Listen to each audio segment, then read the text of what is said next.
So welcome to this next video on the module 2, which is angle modulation.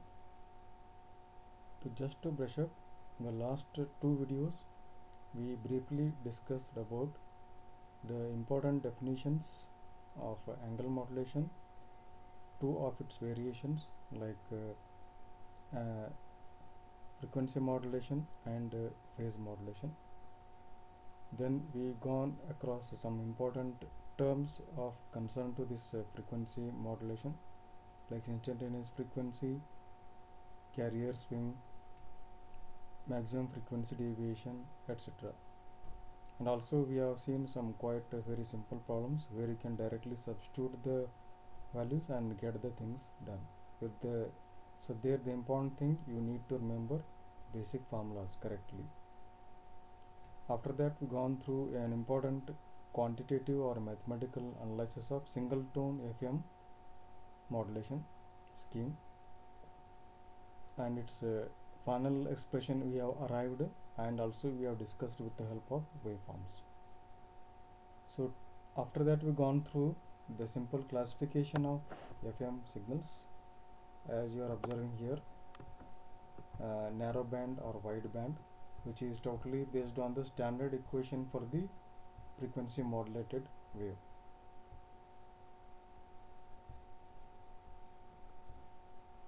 This narrow band or wide band just depends on the modulation index of the FM wave. If it is less than 1, we call it as a narrow band. More than 1, it is called as a wide band. Very simple. Accordingly, you can see the message signal range is less in case of narrow band, that is only from 30 to 3 kilohertz, and here it will be extending beyond 3 kilohertz, that is up to 15 kilohertz in case of wide band. Frequency deviation is also very large between them, that is 15 kilohertz in narrow band, and it is going to be 3 times of that one, even more than 4 times, that is 75 kilohertz, and the respective applications are quite different here. Also we gone through some of the basic quantitative analysis or mathematical analysis of narrow band. So where what we have did simply will initiate or begin the derivation with the standard equation for the FM, and simply will make a substitution for beta less than 1, and will try to nullify those terms with this subject to this condition, that is beta less than 1. In that case these things will happen. So when with subject to this condition, when beta will become less than 1, will let under the limit theta tending towards 0, so cos theta will approximately, wherever we are getting the cosine terms, that will become 1 here. Okay, the main thing here what we have to assume for the beta sine 2 pi fmt, that is sine of this much, that will turns to this term only. So by doing that one, what we are getting, so cos of this inside the bracket we are substituting this by 1, we will simply get it as 1 only, we left with only AC cos 2 pi fct. Similarly on this side, this term will become the constant thing, that is beta sine 2 pi fmt, because sine of this will approximately will become the thing inside this bracket. Okay, so with all these things finally we are getting this modified FM equation compared to the standard one with the beta less than 1 here. Okay, this is the narrow band FM equation, how we are getting it simply by making use of the standard FM equation.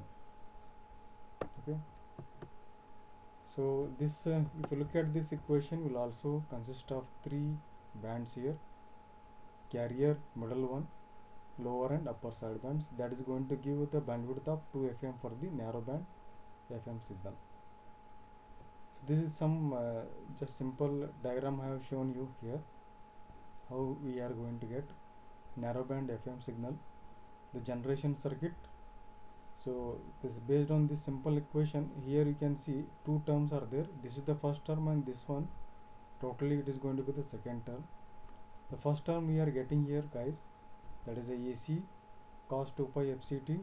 Here directly you are getting, assume that here some local oscillator is there that is generating AC cos 2 pi fct. Another one, here we need AC sin 2 pi fct, that's why we want minus 90 degree phase shifter, that will give us AC sin 2 pi fct. So now to get the second term, here minus is there anyhow, we will achieve this one with help of this minus sign. AC sin 2 pi fct is there, that is multiplied with the sin 2 pi fmt, that is coming all the way from the message signal, that is passed through the integrator, so that we will be getting this phase. Okay, this beta, the phase is we are getting here modulation index only when we are going to pass it through the integrator, that is integral of m of t, we have seen that one. Okay, so in this way here the plus and minus two terms will be got added and will be giving us the final narrowband FM signal. Sometimes guys, you need to remember this simple block diagram, and also should be in a stage to tell briefly how this block you are going to get it. The similar thing we have explained in the previous some of the slides, that how we are getting FM from PM and PM from FM in the same light. We are going to do this one, how we are getting the narrowband FM signal based on the simple standard equation for the narrowband FM. Sometimes it is very much important, you should remember these some simple things here. If you look at this dotted line, simply it is directly telling us that how we are getting the FM signal from the PM, that we already discussed. Okay, in the FM signal we want integral of m of t, so that's why we are passing m of t through the integration. Okay, we are passing it through the integration and then giving as input this phase modulator, and finally we are getting this one. I already discussed how we are getting FM from PM. So the same concept we are using, only thing now we are observing in the PM dotted line black box, we will be having the feedback loop of this product modulator and the local oscillator and phase shifter, which are going to give us these two terms of your narrowband FM. That's all. Okay. So next one, will try to spend some time with some video questions, some numericals here. So this is simple problems. The problem he has asked, an equation for FMU 10 sine of 5.7 10 to the power of 8t plus 5 sine 12 into 10 to the power of 3t. So this equation he has given. So whenever this equation is given, you will be expected to compare that one with the standard FM signal. Okay, so when you compare that one with the standard FM signal equation, so you will get the amplitude for the carrier signal, that is AC directly 10 volts. Then sine 2 pi fct is there, compare 2 pi fc with this one, tt will got cancelled, and solve for fc, will get the carrier frequency, or omega c already it is given like that. Similarly, we will get the modulation index for the FM, that is 5, and here we will get omega m or modulating frequency by this one. So standard equation should remember it correctly. If you make somewhere mistakes, somewhere suppose if you write FM here or FC here, the whole your further problem will be wrong. And if you write here, if you don't write anything, then you will never get AC, and you will be resulting into the wrong answers. So these are some silly mistakes. If you forget this one, you will never get beta value like that. So what he has asked you to calculate, carrier frequency, you will get it directly. Carrier frequency will get it, modulating frequency will get it from here, modulation index you got, frequency deviation will get it from the formula here. So here I have shown you the calculation for your simplicity. 2 pi will be coming in the denominator. If you use the calculator, you will get it in terms of the hertz. So better always you keep the answer in terms of hertz. If you don't know kilohertz or megahertz units, otherwise this will become what? This will become simply 90.72 megahertz. and this will become 1.9 kilohertz like that. Also you can keep. So that is the standard way or practice of writing the answers in the numericals. Okay, because validators are always looking for such kind of mega or kilohertz. Okay, if you write like this also no problem, but that is going to highlight your answers, that's all. Modulation index you are getting beta equal to 5 means it is greater than 1, means it is indicating you are dealing with the wideband FM problem. So that kind of inference always you have to get in mind whenever you are solving the problem. Simply don't simply directly solve the problem without getting or drawing any inference of that one. Next he has asked you to find out frequency deviation, that is delta f max by fm. Delta f max will get it as by multiplying the modulation index times modulating frequency. Okay, then you divide this by this one, fm will get it as beta, sorry, delta f max, sorry, delta f max will get it by simply multiplying beta by fm, that's all. Power dissipated in 100 ohms will get it as by using this formula, carrier amplitude square by 2r, you get it as in terms of wattage. So this is a very simple problem. Only thing you need to remember the correct formulas. Next one, this is another June-July 2019 VT question paper, asked for 6 marks here. Angle modulated signal he has given. Okay, so we'll now have to use angle modulated signal. This one he has given, and he asked some 4 parts here. Standard equation for FM. So normally, of course, he has given angle modulated signal, but normally in the syllabus we are discussing most of the things with respect to FM version of your angle modulation, not phase modulation. So by default we'll assume it as standard equation for FM only, even though he will be giving angle modulated signal, because we are not learning angle modulated signal. By default angle modulated signal means FM signal, that's all. Again, compare this given equation with the standard FM signal. Even though he has given angle modulated signal, we will get carrier amplitude, carrier frequency, modulation index, and modulating frequency. So these 4 things will get it. Okay, whether you will ask or not, you first get these all 4 parameters, because they are going to directly help you to get the answers or subsequent answers.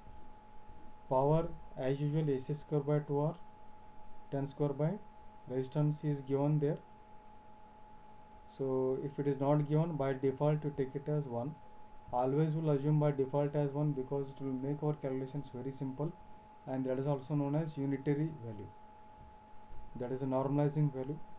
So that is very simple, as that will not let us to make any final mistakes. Frequency deviation beta times fm, and transmission bandwidth. So here this is one important, because you will be getting the beta value less than 1, that is a narrow band FM you are dealing. So for narrow band and wide band, the transmission bandwidth will be different. So before you are going to calculate the transmission bandwidth, you first decide which kind of narrow band or wide band you are getting based on the beta value. Because in the previous problem you got the beta greater than 1, that is a wide band you got there, even though he has not asked you to find out the bandwidth there, but there here the beta is greater than 1, the bandwidth formula will be different if you are going to calculate the bandwidth. But in this case you are getting the beta value less than 1, that is indicating narrow band FM, and in that case that is going to decide or going to give you the different formula for the bandwidth, transmission bandwidth. Okay, so here you should be careful in dealing with the calculation of transmission bandwidth. Simply don't use any one of the formula, narrow or wide band, and get the answer. Okay, that is going to be wrong unless you decide beta value, and based on the decided beta value you will have to decide whether you are dealing with the narrow band or wide band based transmission bandwidth formula.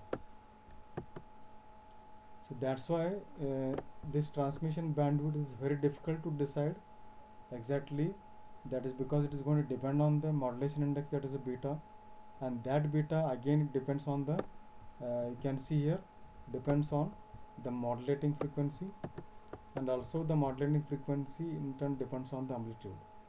So hence these things will create a situation which will make us to decide the exact bandwidth for FM very difficult. So some many times we will use the rule of thumb or trial and error expression like this one. It has been shown here. For a single tone FM, the transmission bandwidth is approximated by this expression, that is a transmission bandwidth BT or B. So this one you should remember, guys. The notations are going to be different. Here I have used two notations here. Transmission bandwidth B or BT, both are same. Only notations are different. 2 into bracket delta F, that the frequency deviation plus modulating frequency. So if you take the FM outside as a common factor, each term inside the bracket you divide it by FM. So what will get? 2 into bracket delta F by FM plus FM by FM. Here we will get 1. So delta F by FM is nothing but your modulating index beta. So that will become 2 into bracket beta plus 1 FM. This is known as a Carson's rule for single tone FM. Okay. So same thing I will be expressing here with the beta. Now it is indicated by capital D. The notations will be different, but D it is also known as a what is known as a modulation index of FM. Both are same. So here if for a wideband it is going to be greater than 1. Okay. So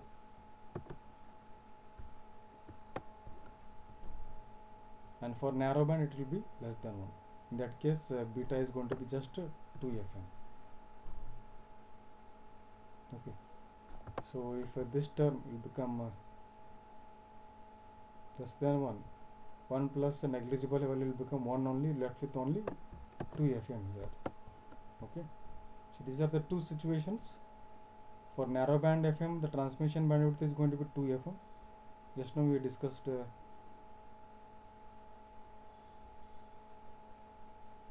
the previous problem. For wideband you are getting 2 FM plus 2 delta FM, 2 delta F. You are getting extra thing. This is as per the Carson's rule. So this is some brief discussion you should remember or keep always in mind, which is quite useful in solving the problems. Which will avoid you to do any silly mistakes in solving the problems, and sometimes it is quite useful in some theoretical questions as well.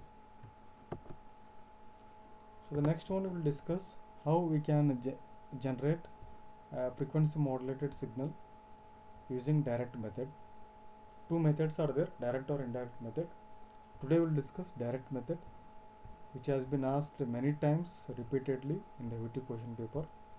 Same thing can also be asked like a generation of FMU is using voltage controlled oscillator VCO, and there also you have to mention or explain how we are going to achieve the frequency stabilization.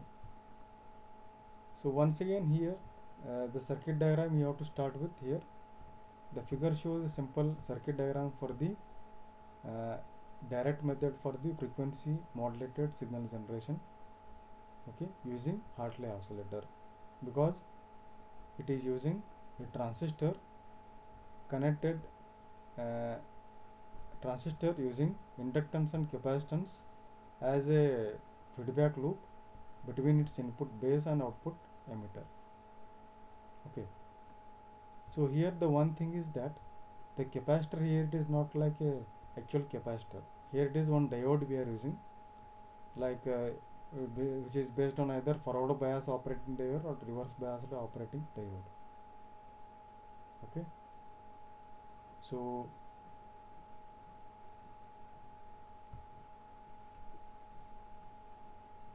reverse bias operating diode normally will take it as a varactor diode, which is going to operate when you are going to keep it in reverse bias mode. Because of reverse bias mode, we will be getting the negative sign here, okay, for the carrier signal. For the carrier signal C of t, so sorry, what will assume initial C0 it will indicate the initial charge across the capacitor, okay, before we will start the circuit operation. plus Kc, that will indicate the variable capacitor sensitivity to voltage change or variation in the circuit, times modulating signal. For reverse bias it will become negative, and for forward bias it will become positive. That's all.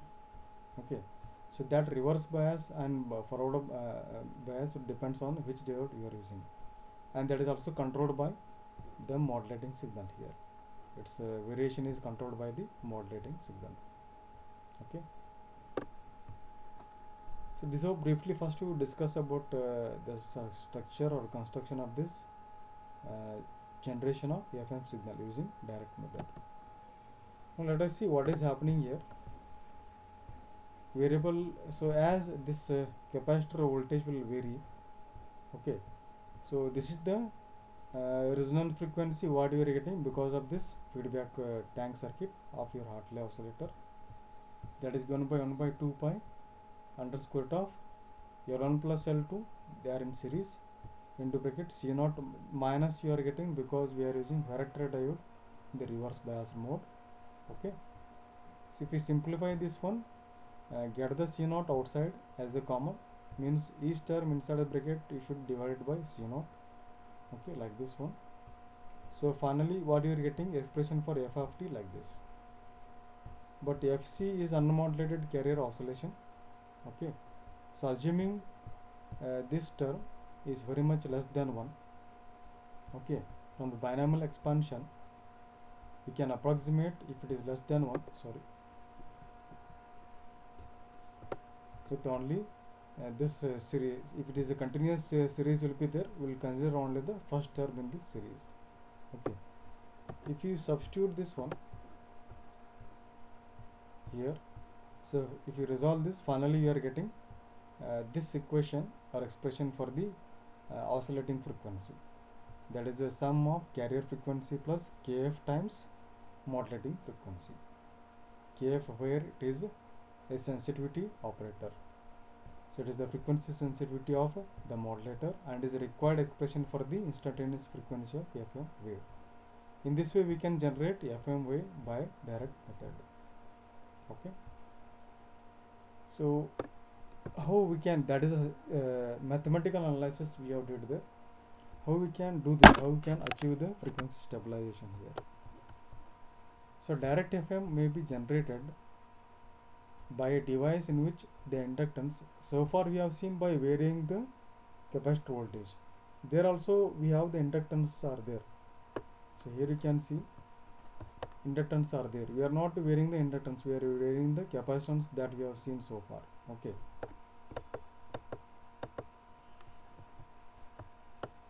suppose if you vary the inductance, okay, where the current is going to vary, so that can also bring in, because in that case it will become plus.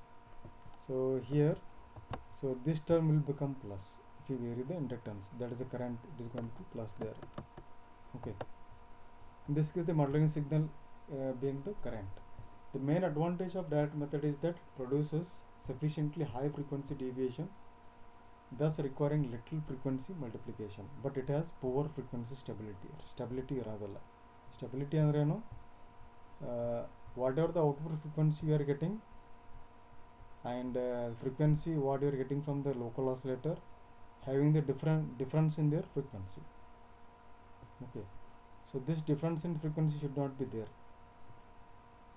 so that can be nullified by using frequency discriminator in the feedback path. So what it will do, this one this guy already will learn in the instrumentation, whatever the frequency difference you are getting, accordingly it is going to change, going to make the changes in the respective amplitude of the m of t message signal. That's why it is known as a voltage controlled oscillation.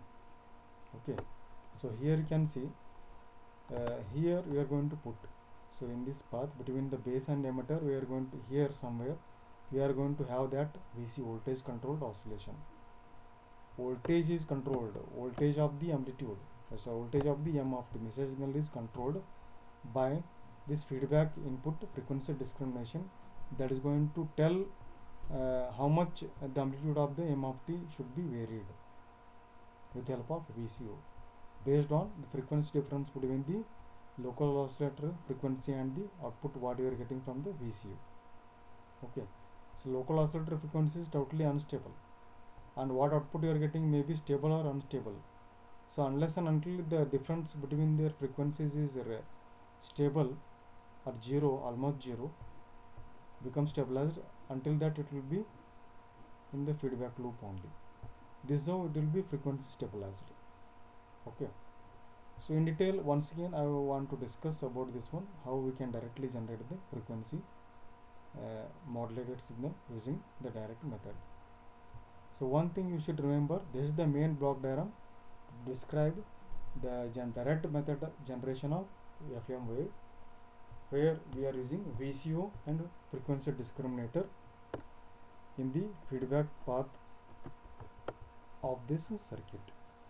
Okay, so in detail we'll try to put some light on this one, direct method generation of FM signal. Then we can continue with the next parts in the next video. Thank you.